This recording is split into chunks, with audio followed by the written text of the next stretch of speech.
There's a house at the end of my village near a bridge. It's old and wooden and has been abandoned for over 50 years or so. You know, the villagers claim that it's not actually abandoned.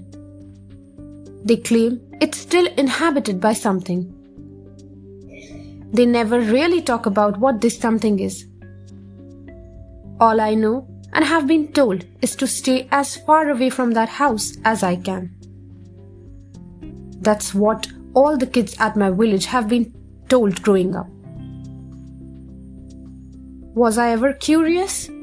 Yes, I was.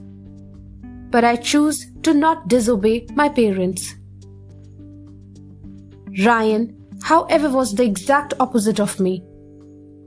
Sometimes even I wondered how the two of us could be the best of friends growing up. It was towards the end of October when my uncle, along with my cousin Jasmine, came to visit us in the village. One day after their arrival, me and Ryan and my cousin Jasmine decided to go out for a drive in my uncle's car. It was around 7:30 p.m. I was showing Jasmine around the village when Ryan interrupted with his usual statement. The house is not haunted, you know. They just say it because it's old. They have no evidence. One of these, I'm gonna prove it. There was complete 2-minute silence, after which he uninvitedly spoke again. How about we do it tonight? Clearly it was a bad idea. Me and Jasmine tried our best to convince him in changing his decision, though we both knew that wasn't possible. After what seemed like hours of convincing, we finally reached a conclusion. Ryan goes in, he stays in till 6 in the morning, and me and Jasmine will wait for him in the car till the morning. We drove off immediately to the house and Ryan picked a room. He said he would stay in the attic since the window of the attic was clearly visible from the outside. He was expected to bang on the window after every 15 minutes, and so he did. After every 15 minutes, we'd hear a bang from the attic window. That was probably the only thing me and Jasmine were looking forward to, along with the sun rising. Then the banging stopped. Me and Jasmine consoled ourselves by telling each other that he'd probably fallen asleep. So with that thought out there, we fell asleep ourselves after some time. Then we awoke to a loud thud sound coming from the attic. Our hearts racing, we looked up the window and there we saw an unclear image of Ryan. He was waving at us. I remember being so frustrated, knowing that I wouldn't be able to fall back asleep again. I looked down at my watch. It was exact 3 a.m. in the morning. The thud continued after every 5 seconds. Thud, thud, thud, thud. It just didn't stop. We knew he was just trying to annoy us. Oh well, we thought. We fell asleep again, knowing he was okay. We woke up at 6 sharp.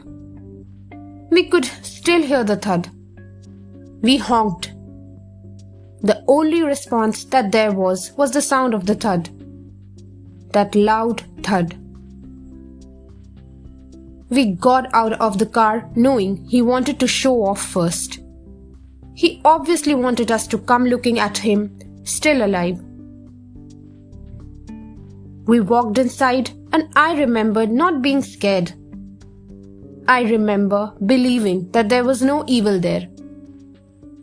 I opened the door of the attic and let Jasmine walk in front of me. She froze. I slowly walked in behind her and that's when I saw him. Hanging from the wooden ceiling was Ryan's body, upside down. His body almost empty of blood because of it dripping. His face was as though it had been stabbed from every corner and then mutilated. It was disfigured.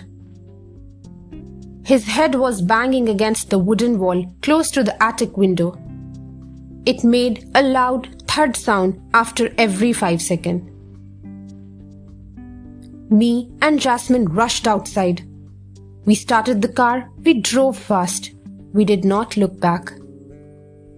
The image of Ryan's dead, lifeless body hanging upside down in that empty attic room, dripping blood from every edge, still haunts me.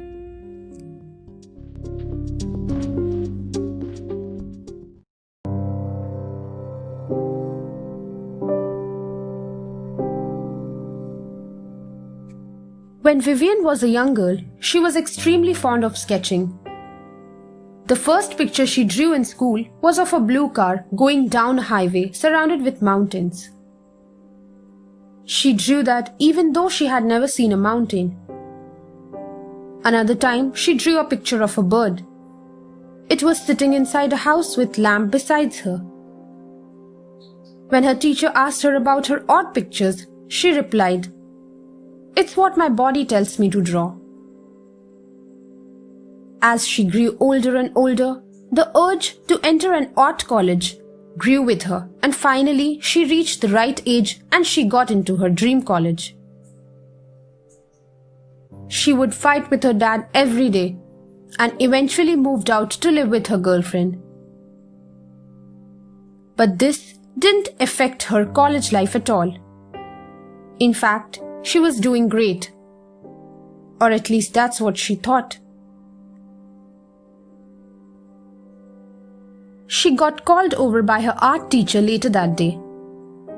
She said, "I'm a little concerned about you. I mean, you're doing well in class. But it's just that your sketches, they are sad." Vivian exchanged a confused look and asked her what she meant by that. Her teacher showed her one of Vivian's sketches. It was a man horrifically drowning in a pool of his own blood.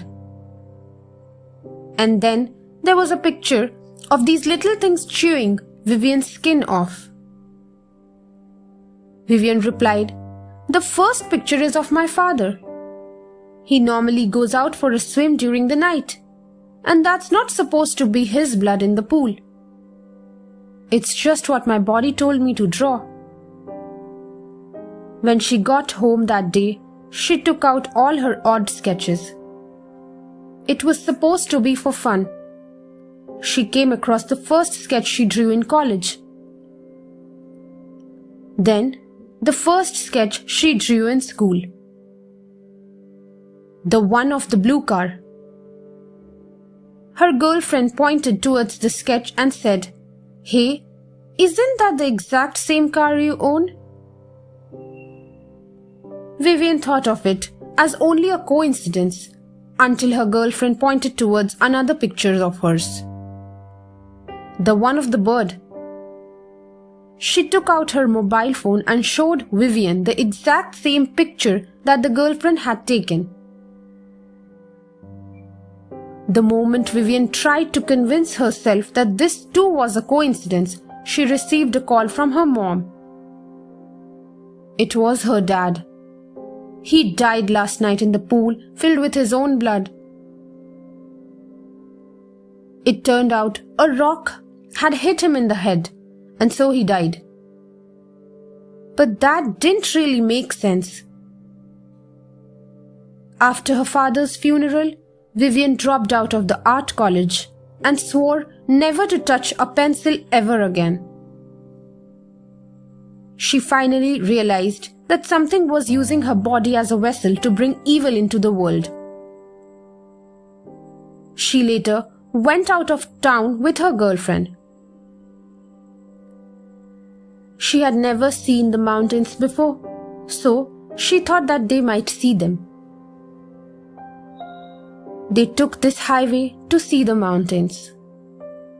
They went in her blue car, just like her first picture.